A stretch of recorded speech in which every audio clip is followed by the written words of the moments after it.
கர்த்தர் ஆலோசனை கொடுத்து நடத்தினா உங்க பிசினஸ்ல ஜெயம் உண்டாகும், வேலையிலே உயர்வு உண்டாகும், பிள்ளைகளுடைய வாழ்க்கை படிப்பிலே வெற்றி உண்டாகும். அவர் ஆலோசனை கொடுத்து நடத்துகிற தேவன். அவர் செயலிலே மகத்துவமானவர்.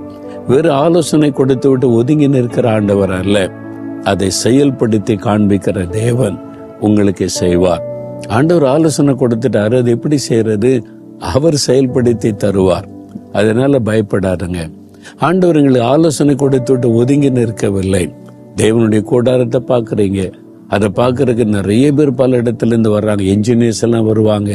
தூணே இல்லாம இவ்வளவு பிரம்மாண்டமான ஒரு கட்டடம் எப்படி கட்டப்பட்டது என்பதாய். அப்போ அதில் உள்ள டெக்னாலஜியை கற்றுக்கொள்ள பலர் வருவாங்க. அது கர்த்தர் கொடுத்த ஆலோசனையின்படி கட்டப்பட்டது.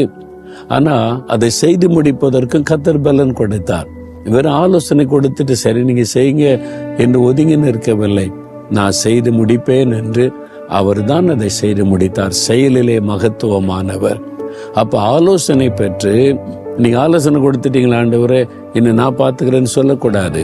நீங்க ஆலோசனை கொடுத்துட்டீங்க, அதை செய்து முடிக்க நீங்க கூட இருந்து என்னை செயல்படுத்தணும்னு கேட்டா அவர் கூட நின்று துணை நின்று செய்து முடிப்பார். அதனால இன்னைக்கு சொல்லுங்க, ஆண்டவர் எனக்கு ஆலோசனையும் வேணும், நீங்க கூட நின்று செயல்பட வேணும்னு சொன்னீங்கன்னா அவர் கூட இருந்து செயல்படுவார்.